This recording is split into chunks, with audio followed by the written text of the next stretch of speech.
I'm at a point now where I'd like to turn the meeting over to Jennifer. Jennifer Horn is, as you know, she's been a radio talk show host. She's had columns in the newspaper. She's worked in private business as well as in doing public affairs. She was a spokesman for the Romney campaign, very active in that. And without saying anything more about this, Jennifer, I'm going to ask you to come up here.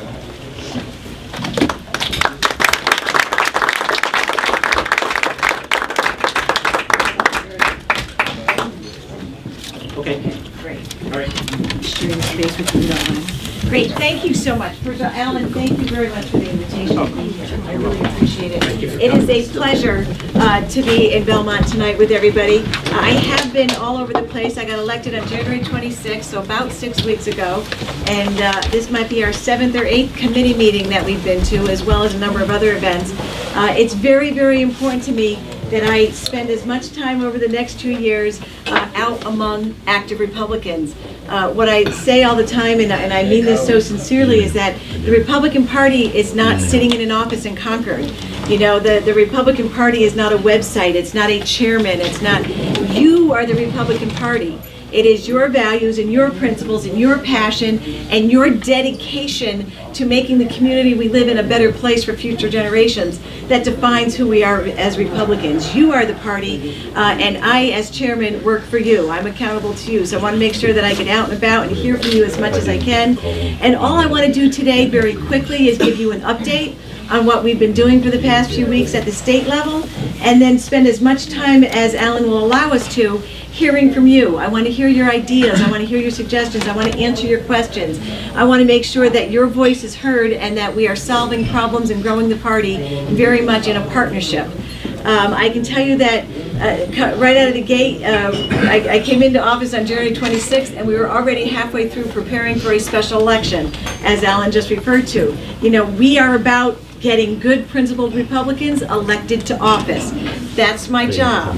My job is to get Republicans elected, to work closely with all of you to make sure the best candidates are elected to office. Now, I want to talk about the election, the special election in Ward 4, even though we lost, because I think there's some good things that we all can get out of this.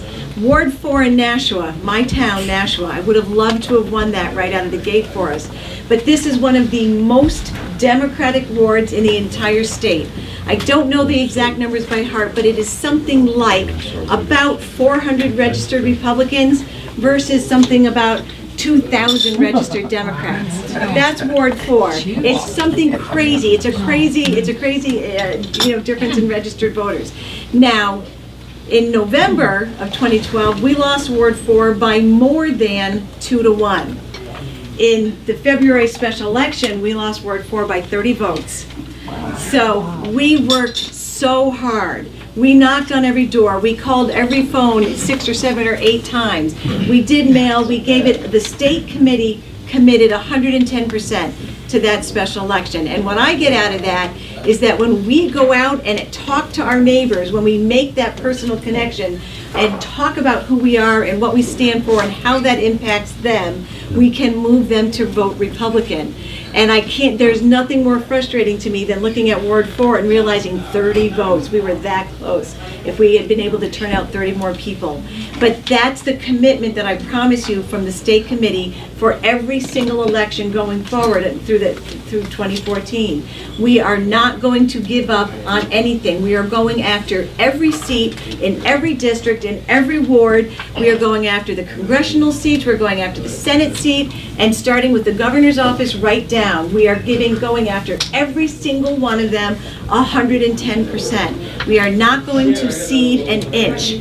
This is about fighting as hard as we have to fight to win these seats. Now, we can win Ward 2 in Manchester. That is an accessible seat, and we are giving it the same 110% commitment that we gave in Nashua. And that election's next Tuesday, but we could use your help. You don't have to come to Manchester to help with that.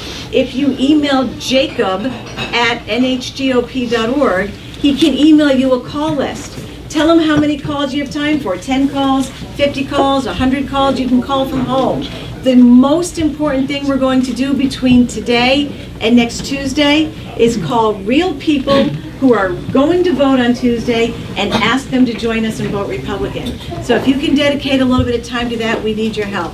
So that's on the election front. We've got 2 more special elections that have already kind of been identified. 2 Democrats have resigned, one in Claremont, another one in Nashua. The Nashua special election will take place during our regularly scheduled city elections in the fall. I don't think we've heard yet when Claremont's coming up, but the point is there are going to be good electoral opportunities for us throughout the next 2 years, long before next November comes around, and we need to be engaged.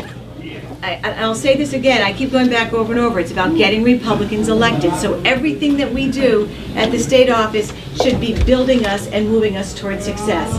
So, what else are we working on? We've been very involved. It was an issue that was talked about a lot during the campaign for chairman, and that is the need as a whole, as a party, to upgrade our technology, to learn to more effectively implement technology, to create a much greater presence in social media and digital media.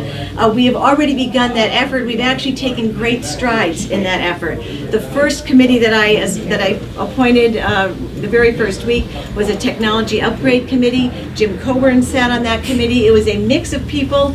Intentionally, we had some real techies, the people whose brains just work completely differently than the rest of the world, and then we had some really strong political brains on that committee. And the idea was to identify politically what are our needs as a party, and then technologically what is the broad spectrum of solutions and that we can implement to meet those needs. And they gave me their final presentation last Monday, and I was incredibly impressed. It's unbelievable. And it was everything from, for free, we could be much more effective on Twitter and Facebook and other social medias than we are, right up to something like for $4 million we can take over the world. And who knew how cheap it was to take over the world these days? But that's what technology has done. We won't be going with the $4 million option, for those of you who are wondering, but I think we can do better than just for free, improving our footprint on Facebook and Twitter as well. So we're looking at everything from either revamping or replacing the website, to our data collection methodology, to how we can better implement, how we can better spread the messaging, a strategy to have a broader audience for our messaging, all sorts of pieces to that. And I'm very excited. We've started the process. Great things are ahead for us as a party, especially in that area. One of the first things we did that first week that I was in the office was the staff, and JP Marzullo, your new vice chairman, and I were all in the office together with a whiteboard on the wall, identifying who's responsible for what. We had everybody's name across, and the lists were getting longer and longer under Jacob and Meg and JP, and my list was non-existent. Nothing was going up there under my name. And finally I said, we got to identify it. We got to articulate it somehow. What are my tasks? What is my job? And JP said, that's easy. Your job is to raise hell and raise money. So I've been trying really hard to be out there raising hell every single day. And if any of you are following any of the media coverage of what's been happening in Concord over the last several weeks, you see that we've been getting our message out there. We're getting our voice heard a lot more often. And we are unfortunately right now living under political leadership that requires us to have a very loud and active voice. Governor Hassan campaigned on promises that she was going to refund everything, every program you ever heard of, every cut that was ever made. She was going to put all that money back in there, and now she's trying to do that. Now, of course, the problem with that is that money doesn't really exist in real life. This is the real world that we're all living in. One of the things we said is she's trying to fund real programs with pretend money. The cornerstone of her budget is $80 million from casino licensing fees. Now, I don't care which side of the debate about whether or not we should have casinos you fall on. What I care about is that for the budget she's offered for the next biennium is going to collapse like a house of cards if we don't get $80 million in licensing fees in the bank sometime in the next 2 years. Now, let's remember that, first of all, it's illegal in our state. She has just built a budget on what is an illegal activity at the moment in the state of New Hampshire. Casino gaming has failed about a dozen times in recent years in the House. We don't know what's going to happen for it this time. And even if it passes, we can look to our neighbors to the south, Massachusetts, who passed it in 2011 and has not seen a dime of licensing fees yet. Because before you can even get that far, you have to establish a regulatory body. You have to go through a bidding process. There are all sorts of legal steps that you have to take and responsible steps if you're going to do this and do it right.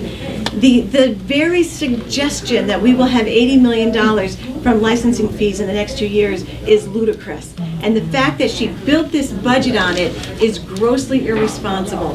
So we don't miss a single opportunity to say it in every media outlet, every speech we give, every opportunity we have. Not because we just like to beat up on Democrats, but because what she has done is wrong for New Hampshire, and it is our job to point that out and to offer a better solution. The budget is filled with economic gimmicks and shortfalls, but there's one thing in this budget that I think is really important that we talk about every chance we get, because this is an issue that I think better than any other clearly defines the difference between how Republicans look at the world and how Democrats look at the world. And it's the Education Scholarship Tax Fund law that was passed last session. This is what I call an opportunity law. It's a law that allows students from middle and low income families to apply for a scholarship that is funded entirely with private funds so that their parents can choose a better educational environment for them if they want to.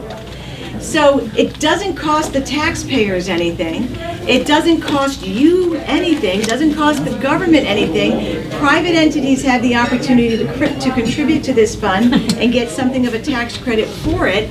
And then these students have the same opportunity that so many of us have been able to offer our students. Or that's, as I learned on Sunday's close-up, that Ray Buckley's family has been able to offer some of the students in their family, sending them to private schools. Now, it's just another case of, what's good for them isn't necessarily good for everybody else.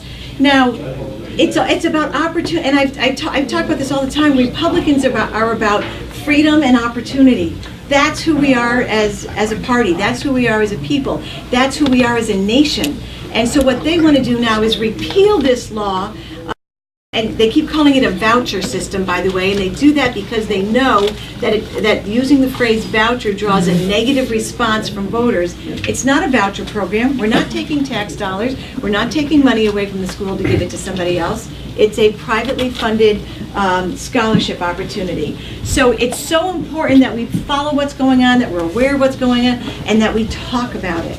It's all about messaging. It's all about making a personal connection with people and inspiring them to vote Republican on Election Day. So everything that we're doing at the state party level is about, everything that I'm doing is about raising hell and raising money. We've got to raise funds so that we can rebuild the party infrastructure, so we can rebuild technology, so we can get the message out and win elections in November. And that's what the last thing I want to talk to you about is fundraising. I will close by asking you to just take a moment when you go home tonight. We have these pamphlets with us. You don't need a pamphlet. Go online, nhgop.org, and you can click on the Grassroots Givers button. It'll bring you in. But to take a moment to think about why you are a Republican. Why have you given up a Wednesday night when you could be home with your family, on the couch watching American Idol or something else? Because I know you're big American Idol fans in this room. Lady Gaga, is she one of our, who are the judges this year? But you have decided to be here tonight. You have decided, did somebody back there actually know who the judges were? That's very interesting to me, Jen. You have chosen to be here. You have chosen to give up hours and hours of your life over the years.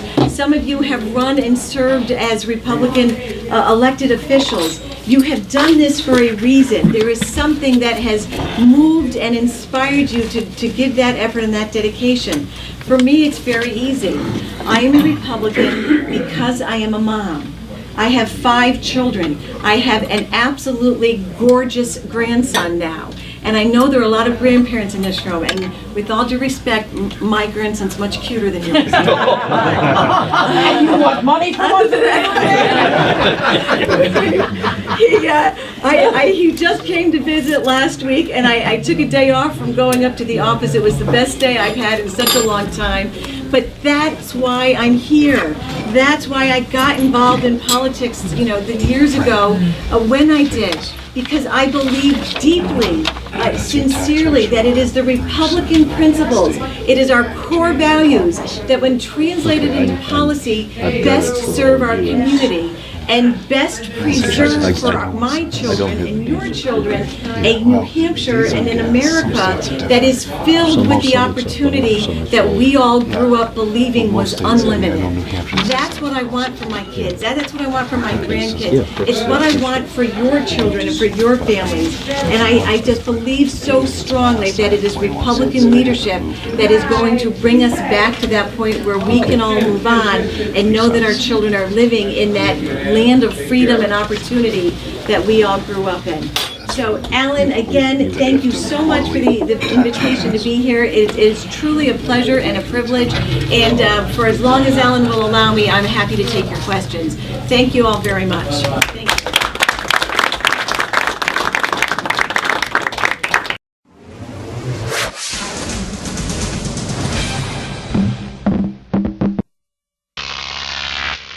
Grok TV.